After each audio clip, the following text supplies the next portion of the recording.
Good evening all of you. मैं जयलाल प्रसाद वर्मा स्वागत करता हूं सवन कोचिंग यूट्यूब के इस क्लासरूम में। मित्रों, जैसा कि पिछले वीडियो में हमने बात किया था परीक्षा पे चर्चा, इस वीडियो में बात करने वाला हूं हिंदी व भाषा व हिंदी का इतिहास। पिछले वीडियो में हमने बताया था परीक्षा पे चर्चा वाले टॉपिक्स पे कि आपके जो एग्जामिनेशंस में हिंदी पूछे जाते हैं, यानी कि उसका प्रश्न पत्र के बारे में चर्चा किया था।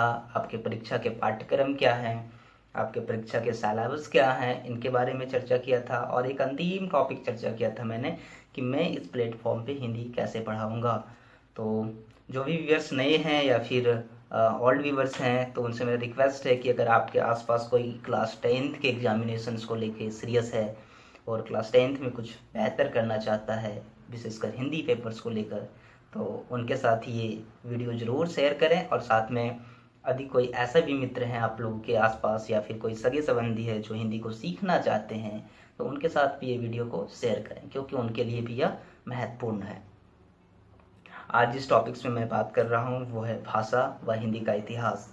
जो नए हैं उनसे मेरा रिक्वेस्ट है कि वो अपना कॉपी कलम निकालना। जैसे पुराने व्यूअर्स को मैं बता चुका हूँ कि आप चीज़ों को लिखते चलेंगे, ऐसे नहीं छोड़ेंगे, क्योंकि जब आपका एग्जामिनेशंस बहुत करीब होते हैं तब आपके पास कोई चांसेस नहीं होते हैं। यानी कि आपके साथ एक नोट्स होना चाहिए जिसको वो आप टाइमली रिवाइज कर सको, है ना। उसको आप टाइमली रिवाइज कर सको, टाइमली पढ़ सको और at the end of examinations को अच्छे तरीके से दे सको। नहीं तो क्या होगा ना, वीडियो सुन रहे हो, ऐसे सुनते सुनते फिर ये ख़त्म हो जाएगी चीज़ें। तो आप हेडिंग बनाओगे सेकेंड चैप्टर और उसमें बनाओगे भाषा व हिंदी का इतिहास। इस वीडियो को हम दो पार्ट में करेंगे। एक पार्ट में भाषा के बारे में समझेंगे और दूसरे पार्ट में हिंदी के इतिहास के बारे में समझेंगे। भाषा में आप नीचे लिखोगे क्या क्या पढ़ना है, भाषा क्या है व इसके प्रकार। दूसरा चीज़ पढ़ना आपको ध्वनि, अक्षर और लिपि। तीसरा चीज़ पढ़ना है भाषा और बोली में अंतर। और चौथी चीज़ पढ़नी है आप लोग को व्याकरण। सबसे पहले मैं भाषा के बारे में आप लोग को बता दूं कि कोई भी भाषा है, जैसे कि हम लोग हिंदी है, अंग्रेजी है, बंगाली है, संथाली है, इसके बाद खोरठा भाषा है जो झारखंड का है, और भी अलग अलग क्षेत्र के अलग अलग भाषा है। जब हम लोग भाषा कहते हैं तो भाषा का मतलब होता है कुछ ना कुछ समझाना चाह रहे हो, वो किसी ना किसी माध्यम से वो आपको बताना चाह रहे हो। यानी कि कहते हैं भाषा आपकी भावनाओं की अभिव्यक्ति है। यानी कि जो आप सोचते हैं, जो आप समझते हैं, जो आपके माइंड में चलता है, वो किसी के साथ शेयर करना चाहते हैं, किसी को बताना चाहते हैं, किसी को समझाना चाहते हैं, तो आप वहाँ पे मूल रूप से क्या प्रयोग करते हैं, भाषा का। क्योंकि भाषा ही वह माध्यम है जो एक दूसरे से कनेक्ट करता है, एक दूसरे से जोड़ता है। जैसे मान लीजिए आपका एक फ्रेंड्स है ना, उसको हिंदी नहीं आती है, आपको हिंदी आती है, तो क्या ये भाषा का कनेक्शन उनके साथ जुड़ पाएगा? ये भाषा नहीं कहलाएगी, है ना। क्योंकि जो आप समझाना चाह रहे हो अपने एक फ्रेंड से, वो आप समझा नहीं पा रहे हो। हाँ, हो सकता है कि वो जो जानता है उसके लिए वो भाषा हो, लेकिन आप जो सिखाना चाह रहे हैं, आप जो अपनी भाषा में उसे समझाना चाह रहे हैं, वो मूल रूप से भाषा नहीं कहलाएगी, क्योंकि आप जो समझाना चाह रहे हैं वो नहीं समझ रहा है। ठीक है। जैसे एक और एग्जांपल समझते हैं। जैसे मान लो कि उत्तर भारत, यानी कि मान लो कि दिल्ली में आपका कोई फ्रेंड्स रहता है ना, और वो इंग्लिश में टॉकिंग करता है, इंग्लिश में बातचीत करता है और वो सिर्फ इंग्लिश ही जानता है ना, बिल्कुल अंग्रेज किस्म वाला लड़का है। आप अपने क्षेत्र से हैं, आपको हिंदी आती है। अब मान लो कहीं मिले आप लोग और एक अच्छी दोस्ती हो गई ऐसे ही कि यार वो इतना बोल लेता कि मैं दिल्ली का हूँ और आप सपोज दैट यूपी के हैं, राजस्थान के हैं, है ना, जम्मू कश्मीर के हैं, वट एवर इट इज, कहीं के भी हैं। सपोज कर लो कि आप राजस्थान के हैं और ये जो एक बंदा है वो है यानी कि दिल्ली का। इसे सिर्फ इंग्लिश आती है, आपको हिंदी आती है, इंग्लिश आपको नहीं आती है। अब आप हिंदी में पूछोगे क्या हाल चाल है, कैसे हो आप, है ना। हिंदी में आप पूछ रहे हो, इंग्लिश वाले समझ ही नहीं पा रहे, यानी कि जो दिल्ली के जिस तरीके से आप फ्रेंडशिप हुए थे उसको ये बातें समझ में नहीं आ रही है। तो यह भाषा नहीं कहलाएगी फ्रेंड्स, क्योंकि भाषा वो होती है, भाषा तभी कहलाएगी जब आप जो चीज़ें समझाना चाह रहे हो किसी को वो वह समझ जाए, तभी वह भाषा कहलाएगी। आई थिंक मैं समझा पाया हूँगा भाषा क्या है। अब इसके बात करता हूँ अब इसके प्रकार के बारे में बात करता हूँ। जैसे मान लो किसी आदमी के बारे में हमने जान लिया कि उसका नाम क्या है ना, उसका नाम क्या है, वो कहाँ रहता है, तो अब ये भी मन होगा ना कि वो कैसे बोलता है, कैसे दिखता है, उसका हेयर स्टाइल क्या है, राइट नाउ। तो उसके बारे में धीरे धीरे जानने लगते हैं, धीरे धीरे हर एक चीज़ खुलने लगता है कि नहीं, इसके बारे में ये जाने तो इसके पापा का नाम भी जान लें, ये कहाँ रहता है ये भी जान लें, इसके क्या हॉबीज हैं ये भी जान लें। उसी प्रकार से जब हम भाषा जान लिए तो क्या सीखेंगे, अब भाषा के प्रकार सीखेंगे। तो भाषा के मुख्य रूप से 4 प्रकार होते हैं, मैं नोट करवाऊंगा आगे, अभी आप समझ लो कौन कौन से भाषा के प्रकार होते हैं। 4 प्रकार। पहला भाषा के प्रकार होते हैं मौखिक, दूसरा है लिखित, तीसरा है आंगिक और चौथा है संचार। मौखिक मतलब जो हम लोग बोलते हैं, जैसे हम लोग घर में बातचीत करते हैं कि पानी पिला दो या फिर, यानी कि जो मुंह से बोलते हैं वो मुख्य रूप से मौखिक भाषा कहलाती है। फ्रेंड्स, यदि आप मतलब आप किसी शॉप में जा रहे हैं और किसी दूसरे को शॉपिंग करने के लिए कुछ सामान दे दिए, तो आप उसको तो बोलेंगे नहीं, हाँ एक बार बोल देंगे यार ये सामान लेते आना। लेकिन यदि आप लिख के दे दिए तो वही जो लिख दिए वो कहला गया लिखित भाषा, है ना। भाषा के एक प्रकार आंगिक संप्रेषण भी है। और आंगिक मतलब अंग, जैसे कि मेरे हाथ देख रहे हो, मेरे हैंड्स देख रहे हो, मेरे आईज देख रहे हो, है ना।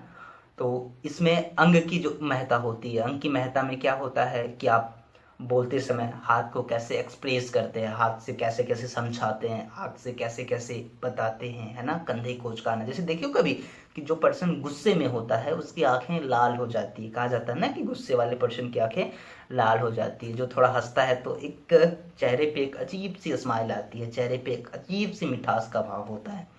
तो ये है आंगिक संप्रेषण, यानी कि किसी से गुस्से हो तो गुस्से वाला मूड में आप उसे दिखाओगे, यानी कि आप अंग से बात कर रहे हो, तो ये आंगिक भाषा कहलाती है। लास्ट भाषा एक है संचार की भाषा।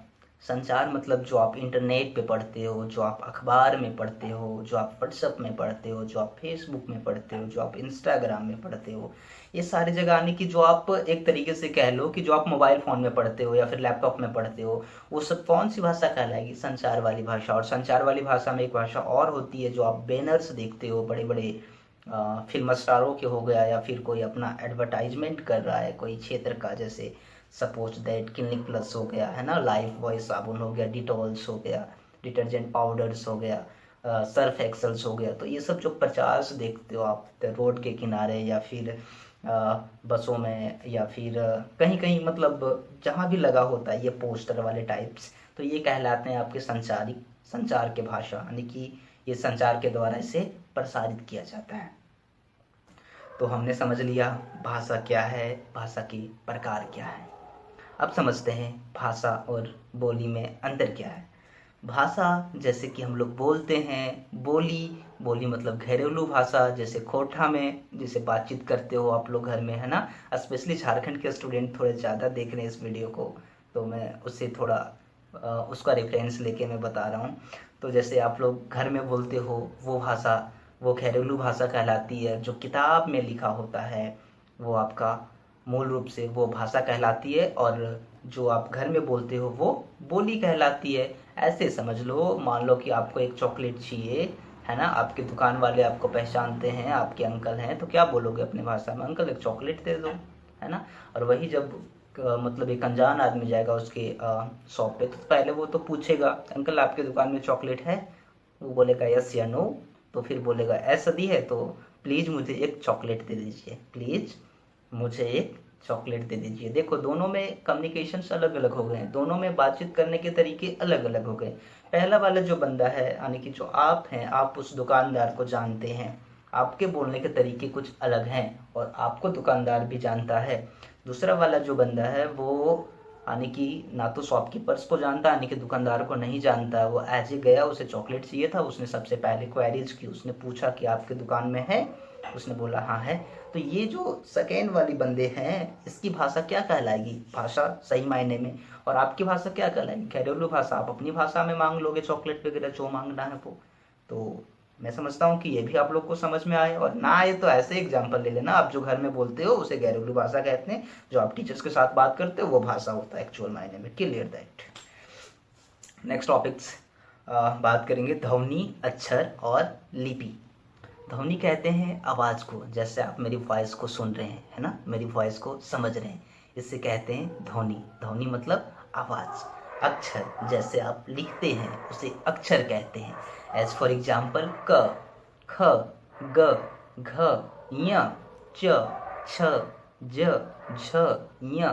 जो आप कॉपी में लिख देते हो बच्चे, वो क्या कहलाता है? अक्षर। देखो, हर एक चीज़ का एक फॉर्मेट होता है। तो उसके बाद नेक्स्ट क्या है? लिपि। लिपि मतलब आप कैसे लिखते हो कोई भी चीज़ को, यानी कि आप अक्षर को कैसे लिखते हो। तो हम लोग हिंदी कैसे लिखते हैं? लेफ्ट टू राइट, यानी कि ये दायां हाथ है, सॉरी ये बायां हाथ है और ये दाहिना हाथ है, यानी कि बायां हाथ से दाहिना हाथ की ओर। ठीक इसी प्रकार दोस्त, उर्दू की जो होती है लिपि, वो फारसी लिपि होती है। उसमें हम लोग क्या करते हैं, ये जो दाहिना हाथ है इधर से बाएं हाथ की ओर लिखते हैं। इसी तरह अंग्रेजी की भी एक अपनी लिपि है ना, उसमें भी क्या करते हैं हम लोग? लेफ्ट टू राइट लिखते हैं, राइट। तो जो हिंदी की लिपि है, जो हम लोग क्या करते हैं, लेफ्ट से राइट की ओर लिखते हैं, वो क्या कहलाती है? देवनागरी लिपि। अगर आपसे अब कोई पूछे कि हिंदी की लिपि क्या है, तो क्या बताओगे? देवनागरी लिपि, है ना। क्या बताओगे? देवनागरी लिपि। और इंग्लिश की पूछे तो रोमन लिपि, और उर्दू की पूछे तो फारसी। और साथ ही साथ यदि ये पूछ दे कि हिंदी की लिपि हम कैसे लिखते हैं, तो बताओगे लेफ्ट टू राइट लिखते हैं, राइट। तो आई थिंक ये भी समझ में आ गया होगा आप लोग को। नेक्स्ट जो एक लास्ट बच गया है वो है व्याकरण, और ये बहुत महत्वपूर्ण है दोस्त, बहुत महत्वपूर्ण व्याकरण, है ना। जैसे ऐसे समझो कि मान लो किसी का मैरिज है ना, किसी का शादी वादी है, और हम लोग उस शादी में पार्टिसिपेट, मैं नहीं आप लोग जा रहे हो शादी में पार्टिसिपेट करने जा रहे हो, ठीक है। उस शादी में पार्टिसिपेट करने जा रहे हो, तो क्या आप स्कूल ड्रेस पहन के जाते हो शादी में पार्टिसिपेट करने के लिए? मुझे तो नहीं लगता है, और कोई जाता भी नहीं होगा, नहीं। तो उसके लिए एक आप ड्रेस पहनते हो ना, एक अलग ड्रेस पहनते हो, उसके लिए एक अलग आपके हेयर स्टाइल्स होती है, उसके लिए एक अलग आपका एटीट्यूड होता है, उसके लिए अलग आपका वॉच होता है। एज फॉर एग्जांपल, जैसे मैं अभी ड्रेस पहना हुआ हूँ, ये ड्रेस फॉर्मल्स के लिए, ये ड्रेस ऑफिशियल्स के लिए, है ना। ये ड्रेस को शादी में नहीं यूज कर सकते हैं, यूज कर सकते हैं लेकिन एज ए मतलब थोड़ा अच्छी वाली ड्रेस हो तो अच्छी वाली पहन के जाएंगे, है ना। एज ए ये फॉर्मल ड्रेस ऑफिशियली ज़्यादा यूज होता है, ठीक है। तो ऐसे ही हिंदी में भी कुछ ऐसे वाक्य हैं जहाँ हम समझते हैं कि कैसे हिंदी लिखा जाए, कैसे हिंदी पढ़ा जाए। एग्जैक्टली अब यहाँ से यूज होता है आपके व्याकरण को, ठीक उसी प्रकार से जैसे हम लोग शादी में फॉर्मल ड्रेस नहीं पहनते हैं, उसी प्रकार से व्याकरण में हम लोग आलतू फालतू चीज़ नहीं लिखते हैं, नॉर्मल समझो, है ना, कि इधर उधर वाली बातें नहीं लिखते हैं। जब हम व्याकरण को सही ढंग से पढ़ लेते हैं, समझ लेते हैं, तो व्याकरण के जो नियम हैं, उसके जो रूल्स हैं, उसी के अकॉर्डिंग हम लोग लिखते हैं। व्याकरण का मतलब होता है दोस्त, शुद्ध शुद्ध लिखना, शुद्ध शुद्ध पढ़ना, शुद्ध शुद्ध बोलना। जो भी सिखलाए, यानी कि जो भी शास्त्र, शास्त्र मतलब जो भी किताब आपको ये सिखा दे, तो उसे व्याकरण कहते हैं। तो व्याकरण भी हम लोग पढ़ेंगे, और मूल रूप से तो व्याकरण ही स्टार्ट हो चुका है। अब आज जो जो मैंने टॉपिक्स पे चर्चा किया, वो टॉपिक्स आप तुरंत 5 से 10 मिनट में आप नोट कर लोगे नोट्स में।